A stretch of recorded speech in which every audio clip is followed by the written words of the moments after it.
இருக்கிறார். மனச்சோர்வு அவர்களுக்கு ஏற்பட்டிருக்கிறது. எனவே இதுவெல்லாம் நம்ம வெளிப்படையாகவே நம்ம இராணுவம் தோத்துருச்சு என்று சொல்லக்கூடியவர் பாலஸ்தீன விடுதலை அமைப்பை சேர்ந்த யாராவது பண்ணினாங்கன்னு ஒரு சிங்கிள் பர்சனை பார்க்க முடியுமா அப்படின்னு சொல்லி கேட்கிறாரு. நம்ம இவ்வளவு காலமா கேட்டுக்கிட்டு இருந்தோம். இப்ப இட்சாக் பிரிக் மாதிரி இஸ்ரேலிய ராணுவ ஜெனரல்களே கேட்கக்கூடிய நிலையை நம்ம பார்க்க முடியும். ஈரானுடைய உச்ச ஆன்மீக தலைவராக இருக்கிற ஷியா மத போதகர் ஆயத்துல்லா அலி ஹாமனி அவர்களுடைய ஆலோசகர்கள்ல ரொம்ப முக்கியமானவராக அறியப்படுகிற அலி லாரிஜானி அவர்கள் நாளைய தினம் ஓமானுக்கு பயணம் மேற்கொள்கிறார். ஓமான்ல அமெரிக்காவும்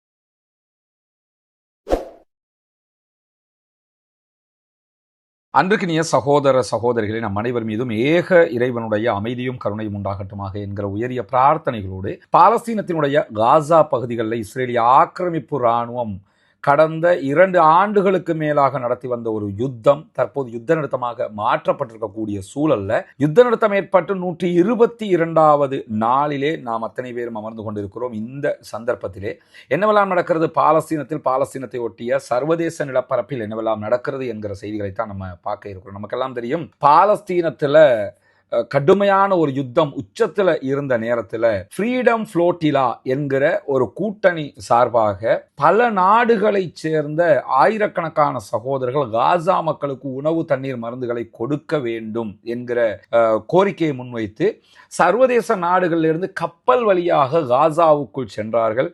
இஸ்ரேல் கடுமையாக அதை அடக்கியது.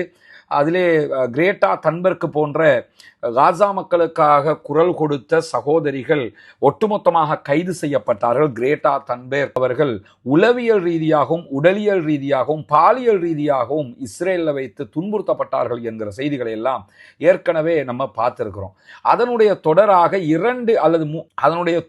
2 தடவைகள் ஃப்ரீடம் ஃப்ளோட்டிலா கூட்டணி தொடர்ந்து காசாவுக்காக நூற்றுக்கணக்கான கப்பல்களில் உணவுகளை எடுத்துக்கொண்டு போனாங்க. இஸ்ரேல் திரும்ப திரும்ப அவங்கள தடுத்து கொண்டே இருந்தது. அந்த கூட்டணியில சர்வதேச நாடுகளைச் சேர்ந்த பிரபலங்கள், நடிகர்கள், பேச்சாளர்கள் என்று பல பேரும் கலந்து கொண்டிருந்தார்கள். நெல்சன் மண்டேலா அவர்களுடைய பேரனும் சவுத் ஆப்பிரிக்காவில் இருந்து இதிலே பங்கெடுத்திருந்தார் என்கிற செய்திகளை எல்லாம் ஏற்கனவே நம்ம பார்த்திருக்கிறோம். அதனுடைய தொடராக மீண்டும் ஃப்ரீடம் ஃப்ளோட்டிலா கூட்டணி தன்னுடைய காசாவுக்கான பயணத்தை ஆரம்பித்திருக்கிறார்கள். காசா மக்களுக்கு உணவு கொடுக்க வேண்டும், தண்ணீர் கொடுக்க வேண்டும், மருந்துகள் கொடுக்க வேண்டும், ஆடைகள் கொடுக்க வேண்டும், ஒப்பந்தப்படி இஸ்ரேல் நடக்க வேண்டும், ஒப்பந்தத்தை இஸ்ரேல் மீறிக்கொண்டே இருக்கிறது என்கிற விவகாரத்தை சுட்டிக்காட்டி ஃப்ரீடம் ஃப்ளோட்டிலாவை சேர்ந்தவர்கள் கப்பல்களில் காசாவுக்கான உணவுகளை எடுத்துச் செல்வதற்கான ஏற்பாடுகளை செய்திருக்கிறார்கள். துருக்கியினுடைய பெரும்பாலான இளைஞர்களும் சமூக சேவையாளர்களும் இதிலே இணைகிற அதே நேரத்தில் மற்றும் பல நாடுகளில் இருந்தும் பல பேர் இணைகிறார்கள். நெல்சன் மண்டேலாவினுடைய பேரன் மீண்டும் இந்த பயணத்திலே இணைகிறார். கிரேட்டா தன்பர்க் போன்றவர்களும் இந்த பயணத்திலே இணைகிறார்கள் என்கிற செய்திகள் வெளியாகி இருக்கிறது. ரஃபா பார்டர் திறக்கப்பட்டாலும் ரஃபா பார்டருக்கு உள்ள வெளிநாட்டு பத்திரிகையாளர்களோ வெளிநாட்டு பணியாளர்களோ நுழைவதற்கு அனுமதி இல்லை. இந்த வாட்டி காசாவை நோக்கி கடல் வழியாக ஃப்ரீடம் ஃப்ளோட்டிலா போகும்போது இஸ்ரேல் என்ன செய்ய போகிறது என்பதைத்தான் சர்வதேசமே பார்த்து கொண்டிருக்கிறது என்கிற நிலையில இன்றைக்கு இஸ்ரேலுடைய மேஜர் ஜெனரல், ஓய்வு பெற்ற மேஜர் ஜெனரல் இட்சாக் பிரிக் அவர்கள் வெளியிட்டிருக்கக்கூடிய 2 முக்கியமான அறிக்கைகள் வெளியாகி இருக்கிறது. அதிலே இட்சாக் பிரிக் இஸ்ரேலுடைய சேனல் 20 அதே போன்று எடியோத் அஹ்ரோனோத் போன்ற பத்திரிகைகளுக்கு வழங்கியிருக்கக்கூடிய பேட்டி இஸ்ரேல் முழுவதும் ஒரு பலத்த சர்ச்சையை தோற்றுவித்திருக்கிறது. ஏன்னா பகிரங்கமாகவே இஸ்ரேலுக்குள்ளே இருக்கக்கூடிய பலவீனங்களை வெளிப்படையாக இட்சாக் பிரிக் ஓய்வு பெற்ற ஜெனரல் பேசி வருகிறார். இவரை இஸ்ரேலுடைய இராணுவ ஜெனரலாக பணியாற்றியவர் என்கிற காரணத்தினாலும் இவருடைய கருத்துக்கள் ரொம்ப முக்கியத்துவமாக பார்க்கப்படுகிறது. அந்த அடிப்படையில தான் ரிசர்வ் ஜெனரலாக செயல்பட்ட இட்சாக் பிரிக் அவங்க இன்னைக்கு பேசுகிற நேரத்தில் இஸ்ரேலிய இராணுவம் யுத்தத்தில் 100% தோல்வி அடைந்து விட்டது, பொருளாதாரத்தில் நாடு தோற்றுவிட்டது, ராஜதந்திர ரீதியாக அரசாங்கம் தோல்வி அடைந்து விட்டது என்பதை வெளிப்படையாகவே பேசியிருக்கிறாரு.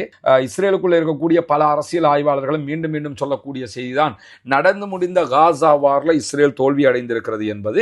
ஆனால் ஓய்வு பெற்ற மேஜர் ஜெனரலாக இருக்கக்கூடிய இட்சாக் பிரிக் அவர்கள் ஒரு இராணுவ அதிகாரியாக இருந்தவங்க, இராணுவ தளபதியாக இருந்தவங்க, அவர் வெளியில வந்து பேசுவது என்பது ஊடகங்களில் ஒரு பலத்த பார்வையை உண்டாக்கி இருக்கிறது. அவர் இஸ்ரேல் காசா மீது நடத்திய தாக்குதல்கள் என்பது எந்த விதமான நோக்கத்தையும் அடைய தவறிவிட்டது. இஸ்ரேல் இராணுவ ரீதியாக தோல்வியடைந்து, பொருளாதார ரீதியாகவும் தோல்வியடைந்து, சமூக ரீதியாக பலத்த சேதங்களை உண்டாக்கி இருக்கிறது. ராஜதந்திர ரீதியில நம்ம வெளிநாட்டு மட்டத்தில் பலத்த தோல்வியை அடைந்திருக்கிறோம் என்று சொல்லக்கூடியவர் என்ன சொல்றாருன்னா, நூற்றுக்கணக்கான பில்லியன் ஷேக்கல்களை நாம் இழந்திருக்கிறோம்ங்கிறார்.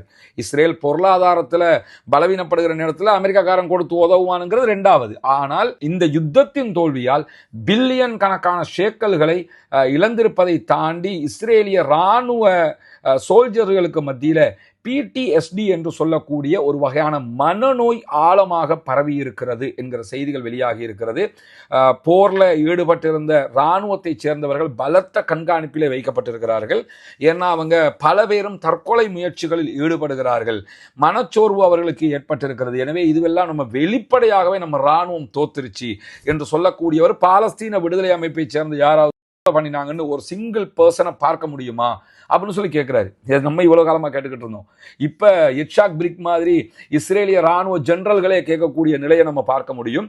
ஏன்னா அடி வாங்கினவங்க அந்த சமூகம், அடிவாங்கிய சமூகம் தற்கொலையை நோக்கி போகல, அடிவாங்கிய சமூகம் மரணத்தை தேடி போகல. என்ன நடந்தாலும் வைதா அசாபத்துக்கும் முசீபா காலு இன்னாலில்லாஹி வ இன்னா இலைஹி ராஜிஊன்ட்டு அடுத்த கட்டம் கடந்து போயிடுறாங்க. ஆனா அடிச்சவங்க தற்கொலைக்கு முயற்சி பண்ணுகிறார்கள்.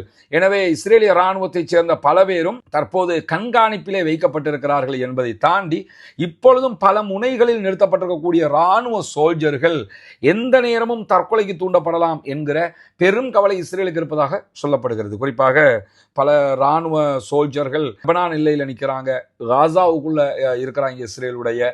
அதே போன்று யமனுக்கு அட்டாக் பண்ணினவங்க இன்னைக்கு இஸ்ரேலில் இருக்கிறாங்க. இந்த மாதிரி ஆட்கள் எல்லாம் எந்த நேரத்திலும் மன அழுத்தத்தால் தற்கொலை செய்து கொள்ள முடியும். எனவே யுத்தம் என்பது நோக்கங்களை அடைய தவறிவிட்டது என்று சொல்லி சேனல் 20 அவர் வழங்கியிருக்கக்கூடிய பேட்டியில் சொல்றது மட்டுமல்லாம, நம்ம எந்த விதமான தீர்க்கமான முடிவுகளும் இல்லாமல் யுத்தத்தை முடித்திருக்கிறோம். நமக்கு வெற்றியும் கிடைக்கல, வேற எந்த முடிவும் கிடைக்கல. இன்ன வரைக்கும் காசாவுக்குள்ள சோல்ஜரை நிறுத்தி வச்சிருக்கிறோம். இதுல ஏதாவது நமக்கு ஒரு நலவு இருக்குதா என்பதை தாண்டி இந்த யுத்தத்தை நிறுத்துவதற்கு வாஷிங்டன் தலையிட்டது, அமெரிக்கா தலையிட்டது. ஏன்னா இந்த யுத்தத்தை நிறுத்தினா மட்டும்தான் விளைவு வரும்ங்கிறதுனால நெத்தனியாகுடைய மானத்தை காப்பாற்றி அமெரிக்காவே தலையிட்டு யுத்த நிறுத்தத்தை கொண்டு வந்ததே தவிர நமக்கு யுத்தத்தை நிறுத்தக்கூட முடியாம போயிடுச்சு. எல்லா பக்கமும் நம்ம தோத்துட்டோம்னு சொல்லக்கூடியவர் யுத்தத்தில் காயமடைந்தவர்கள் என்று சொல்லி 22,300 இஸ்ரேலிய ஆக்கிரமிப்பு இராணுவத்தை சேர்ந்தவர்கள் இன்றைக்கும் சிகிச்சை பெற்று வருகிறார்கள் என்கிற செய்திகளை சொல்லியிருக்கிறாரு. கிட்டத்தட்ட 60% இராணுவத்தை சேர்ந்தவர்கள் மன அழுத்த கோளாறுகளுக்கு தள்ளப்பட்டிருக்கிறார்கள். பைத்தியமாக சுத்திக்கிட்டு இருக்கிறாங்க என்ற அர்த்தம். இந்த மாதிரி தள்ளப்பட்டிருக்கிறாங்க.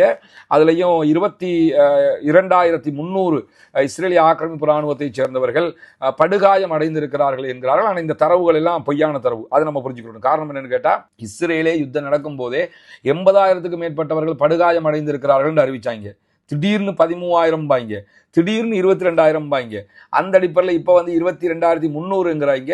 இதுவும் அவர்கள் வளமையாக சொல்லக்கூடிய ஒரு பொய். ஏன்னா யுத்தத்தில் லட்சக்கணக்கான இஸ்ரேலிய ஆக்கிரமிப்பு இராணுவத்தை சேர்ந்தவர்கள் படுகாயம் அடைந்திருக்கிறார்கள், கொல்லப்பட்டிருக்கிறார்கள் என்பதுதான் கள நிலவரம். இதை மறைத்து கொண்டுதான் இஸ்ரேல் எப்போதும் பேசும் என்பதையும் நம்ம புரிஞ்சு கொள்கிற அதே நேரம் வெளிப்படையாகவே இட்சாக் பிரிக் இராணுவ ஜெனரல் என்ன சொல்றாருன்னு கேட்டா, இஸ்ரேல் இராணுவ ரீதியாக பாலஸ்தீன விடுதலை அமைப்பிடத்தில் தோல்வி அடைந்து விட்டது. ஜனவரி 2024 அதே போன்று 2025 ஜூலைக்கு இடையில 279 இஸ்ரேலிய ஆக்கிரமிப்பு இராணுவத்தை சேர்ந்தவர்கள் தற்கொலைக்கு முயற்சி செய்திருக்கிறார்கள் என்கிற செய்திகளையும் அவங்க சொல்லியிருக்கிறாங்க. எனவே இஸ்ரேல் பொருளாதார ரீதியாக ரொம்ப பலவீனப்பட்டிருக்கிற 2048 இஸ்ரேல் நூற்றாண்டு விழாவை கொண்டாடுகிறதோ இல்லையோ மொத்தமாக நாடாக சரிந்துவிடும், நம்ம ரொம்ப வீழ்ச்சியை நோக்கி போய்கிட்டே இருக்கிறோம் என்று சொல்லி இன்றைக்கு இஸ்ரேலிய இராணுவ ஜெனரல் சொல்றது மட்டுமல்லாம, இஸ்ரேலுக்குள்ள உள்நாட்டு பிளவுகள் அதிகரிச்சுக்கிட்டே வருது, குடியேற்றங்களில் பல பிரச்சனை இருந்துகிட்டே வருகிறது, சர்வதேச அளவில் நம்ம தனிமைப்படுத்தப்பட்டுட்டோம். நம்ம அமெரிக்கா நம்மளோட இருக்கிற மாதிரி தெரியும், ஆனால் இன்டர்நேஷனலி நம்ம ஆக்கியூபைட் பண்ணப்பட்டுட்டோம், தனிமைப்படுத்தப்பட்டுட்டோங்கிற செய்திகளையும் இன்றைக்கு ஓய்வு பெற்ற இஸ்ரேலிய ஜெனரல் இட்சாக் பிரிக் சொல்லிட்டு தான் சொல்றாரு. நம்ம நூற்றாண்ட கொண்டாடுவோமாங்கிற சந்தேகமே எங்களுக்கு இருக்குது அப்படிங்கிறாரு. இந்த நிலையில இன்றைக்கும் இஸ்ரேலிய ஆக்கிரமிப்பு இராணுவம் காசாவுக்கு நடத்தி இருக்கக்கூடிய தாக்குதல்களில் 2 அப்பாவி சகோதரர்கள் கொல்லப்பட்டிருக்கிறார்கள், ஷஹீதாகி இருக்கிறார்கள், 40க்கும் மேற்பட்டவர்கள் படுகாயம் அடைந்து அடைந்திருக்கிறார்கள் என்கிற செய்திகள் வெளியாகி இருக்கிறது. தொடர்ந்து இவர்களுடைய தாக்குதல்கள் அநியாயமாக நடத்தப்பட்டு கொண்டே வரக்கூடிய சூழலில் தான் பாலஸ்தீன விடுதலை அமைப்பு நடுவர்கள் தலையிட வேண்டும், கத்தாரு, அதே போன்ற துருக்கி, ஈஜிப்ட் உள்ளிட்ட நாடுகளை தொடர்பாக பேச வேண்டும் என்கிற செய்திகளை வலியுறுத்தி கொண்டே இருக்கக்கூடிய சூழலில் தான் ஈரானுடைய உச்ச ஆன்மீக தலைவராக இருக்கிற ஷியா மத போதகர் ஆயத்துல்லா அலி ஹாமனி அவர்களுடைய ஆலோசகர்கள்ல ரொம்ப முக்கியமானவராக அறியப்படுகிற அலி லாரிஜானி அவர்கள் நாளைய தினம் ஓமானுக்கு பயணம் மேற்கொள்கிறார். ஓமான்ல அமெரிக்காவும் ஈரானும் பேச்சுவார்த்தை நடத்தியது நமக்கு தெரியும்.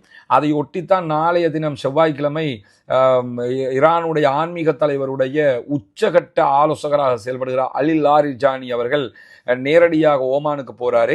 ஓமானுடைய ஃபாரின் மினிஸ்டர் சந்திக்கிறாரு. பேச்சுவார்த்தைகள் தொடர்பான மேலதிக அப்டேட்டுகள் அவங்க கொடுக்க இருக்கிறாங்க என்கிற செய்திகள் தான் இன்றைக்கு ஈரானுடைய தஸ்னீம் நியூஸ் ஏஜென்சி வெளியிட்டிருக்கிறார். அதே நேரத்தில் ஈரானுடைய இராணுவ தளபதி ஒரு செய்தியை வெளியிட்டிருக்கிறார். அந்த செய்தியில் அவர் என்ன சொல்றாருன்னா, அமெரிக்காவினுடைய அதிபரை பொறுத்தவரையில் எந்த நேரத்தில் என்ன பேசுவாருன்றே தெரியாது, ஒவ்வொரு நேரத்திலும் ஒவ்வொன்றை பேசிக் கொண்டிருக்கிறார். உண்மைதானே, நம்ம வளமல சொல்றதுதான். டொனால்ட் ட்ரம்பை பொறுத்தவரை குடிகாரம் பேச்சு மறுநாள் போச்சும்பாங்க, அல்லது போதை தெளிஞ்சதோட போயிரும்பாங்க.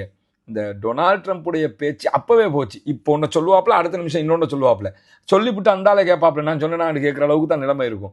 அந்த டொனால்ட் ட்ரம்ப்பை கரெக்டாக அடையாளம் கண்டிருக்கிறாரு. ஈரானுடைய இராணுவ தளபதி என்ன சொல்கிறான்னு கேட்டால், ஒவ்வொரு நேரத்தில் ஒவ்வொன்றை பேசிக்கிட்டு இருக்கிறாரு டொனால்ட் ட்ரம்ப்பு. எனவே ட்ரம்ப்பை நம்ம எதுலையுமே நம்ப முடியாது. எந்த நேரத்திலும் நம்ம மேலே அவங்க தாக்குதல் நடத்துவதற்கான வாய்ப்பு இருக்கிறது. எப்பொழுது தாக்குதல் நடத்தப்பட்டாலும் உடனடியாக அதை எதிர்கொள்வதற்கு நாங்கள் தயாராக இருக்கிறோம் என்பதையும் திட்டத்தெளிவாக சொல்லியிருக்கிறாரு இன்றைக்கு ஈரானுடைய இராணுவ தளபதி. தங்களுடைய ஆயுதங்கள் தொடர்ந்தும் தயார் நிலையில் வைக்கப்பட்டிருக்கிறது.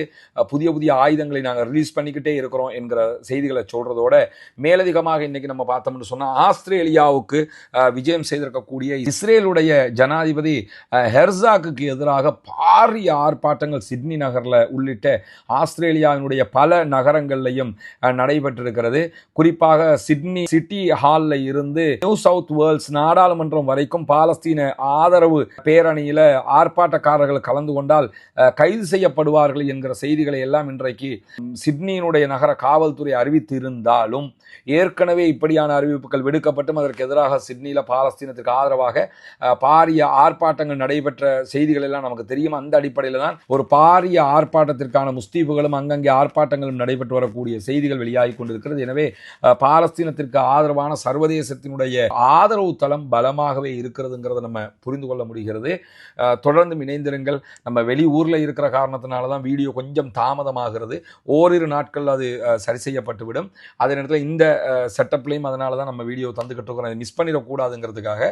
எனவே பாலஸ்தீன மக்கள் வெற்றி பெற வேண்டும் என்பதற்கு அல்லாஹ்விடத்தில் தொடர்ந்து பிரார்த்தனை செய்யுங்கள். பாலஸ்தீன மக்களுக்காக தொடர்ந்தும் ஜனநாயக ரீதியாக குரல் போமாக. வாஹர் தஅவானா அல்ஹம்துலில்லாஹி ரப்பில் ஆலமீன்.